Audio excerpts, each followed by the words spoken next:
Hello, my wonderful people. Good morning, good afternoon, good evening, good night, depending on your time zone or anytime you are coming across my platform. If it is your first time and you like what I'm doing in this platform, after watching, kindly subscribe, put on your notification bell to all notifications. In that way, you'll be able to know when we upload a new video. YouTube, I want to appreciate you for creating this platform for us to use to disseminate information. And I also want to put a disclaimer to all the content in Linda's TV show that we do not promote hate speech, violent or misleading information.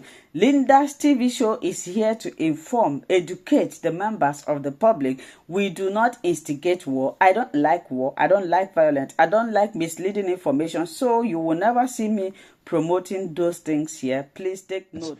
You know, amplified by us talking about Africa so much as opposed to talking about Rwanda, Zimbabwe, Ghana. Should we be, is our illiteracy in this level so obvious that it's a real problem? And do these kinds of summits that bring everyone together do a disservice to that kind of getting to know each country more distinctly? I think for the United States, and I'll repeat it, and I used to repeat it all the time during my tenure, what really is behind the failure of effective engagement with Africa is the disrespect of the Africans. That's where the problem begins. If we cannot accept, if the United States cannot accept Africans as equal partners, if the United States, for example, let's look at this particular meeting, this particular summit.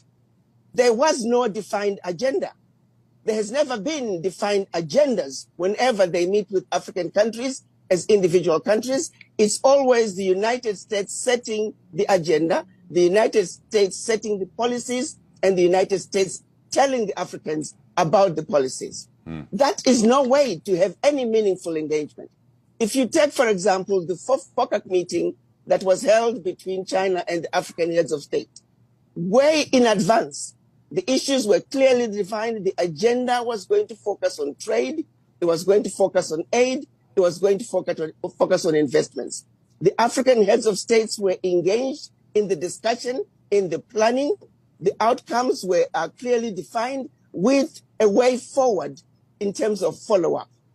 It was a fruitful meeting that addressed the issues that needed to be addressed between not only African countries individually with China, but also Africans collectively with China. There is no published agenda. There are no issues that have been presented to the African heads of states.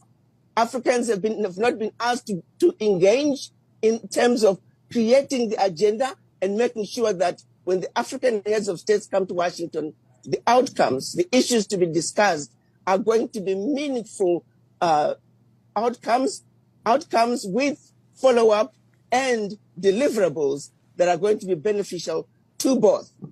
It remains a one-sided conversation with the United States telling the Africans the agendas and the policies.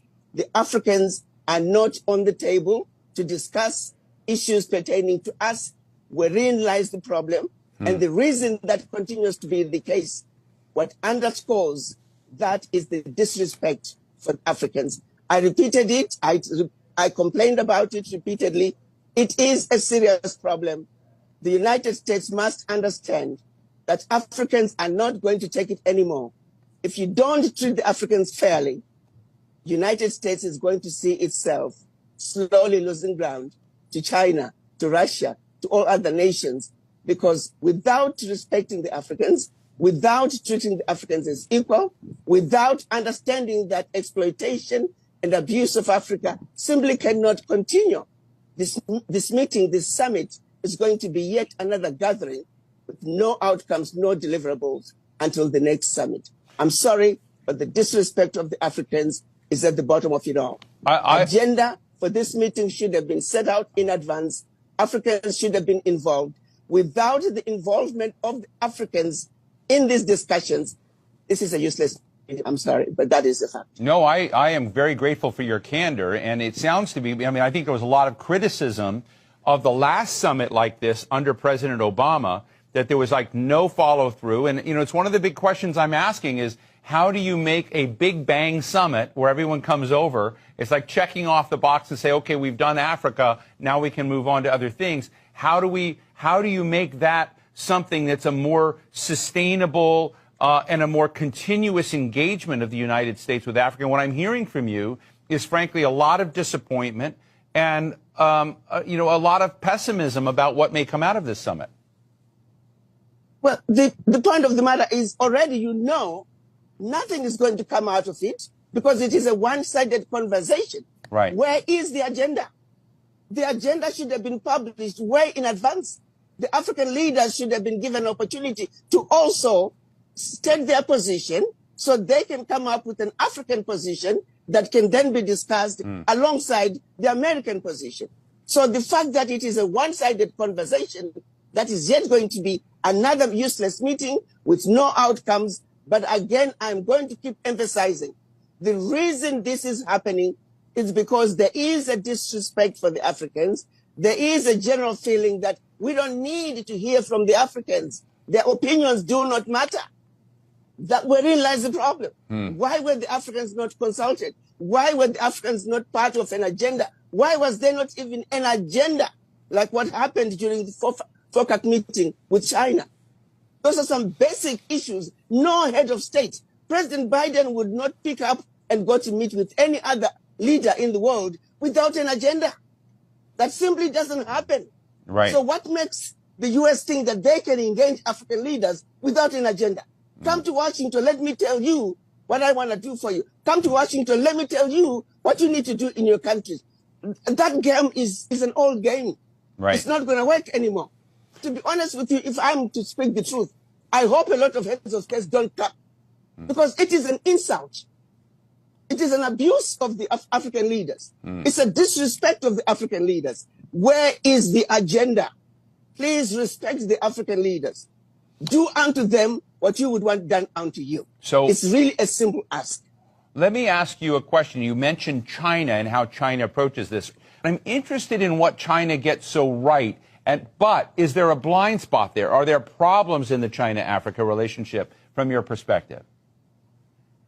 Let me just hit the nail in the head and deal with the 10,000-pound gorilla in the room. Yeah. Racism as well plays a very important part.